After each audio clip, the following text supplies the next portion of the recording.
and had gained for him the reputation of being an authority in such matters. He'd been able to indulge in his hobby because success had come to him early. Gold, South Africa, and a forceful adventurer's personality had been the rungs by which he had climbed. Not a great deal of gold, as vast fortunes are reckoned, but he had sold out his holdings at a figure that had enabled him to choose his own way of life. Something of his past was still evident in him, despite the conventional evening clothes and the subdued but undoubtedly expensive comfort of his surroundings.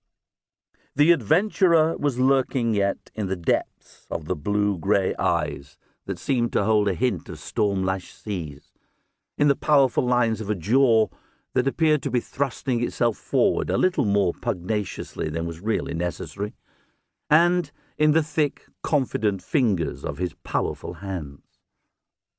Studying him, Lydia was lost for a brief space of time in a panorama of boom towns and lusty, crowded, tempestuous days, in which a man's fists had to act as his claims to life, and in which humanity was a raw thing pulsating near the surface of existence.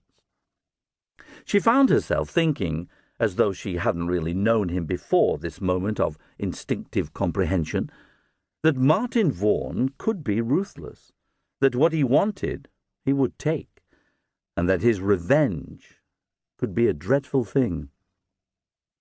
10 years in the peaceful beauty that was the south country village of Dalmering had given him background, but had merely overlain without removing his primitive beginnings. Her eyes must have betrayed her thoughts. Her companion's somewhat wry chuckle broke in upon her involuntary musings.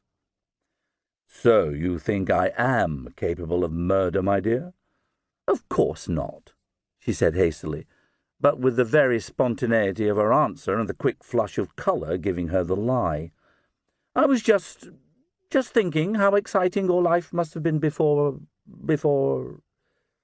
She broke off uncertainly, but he was aware of her discomfort and went to her aid. "Before I turned myself from a rough diamond into a gentleman of leisure," he said, amused. "You blush charmingly, my dear, but you don't lie very well. As a matter of fact, you're quite right. I've been in unpleasant places where I've had to be a little unpleasant myself, at least if I wanted to go on living, as I usually did. Perhaps," he added slyly, "that's why I make such a good murderer." "Now you're developing the immodest ego of the successful actor," she returned accusingly, but her attack left him unshaken. "I believe I am," he told her.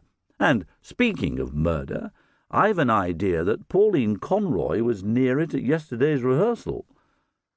"She thinks you're deliberately trying to act her off the stage and steal her thunder." "Poor Pauline. As the only professional of us all, she takes herself very seriously. She certainly seems to have her mind set on making a success of the play. She'll probably have half the critics in London down for the opening night. Maybe she imagines she'll be able to persuade them to believe that they found a Sarah Bernhardt in a village hall." Lydia smiled. "When you say the opening night, I take it you mean the only night? Seriously, though, Martin, acting in a murder play can't really be much of a consolation for you. Don't you get bored with living here? Don't you find it horribly dull?" "Why should I?" he countered.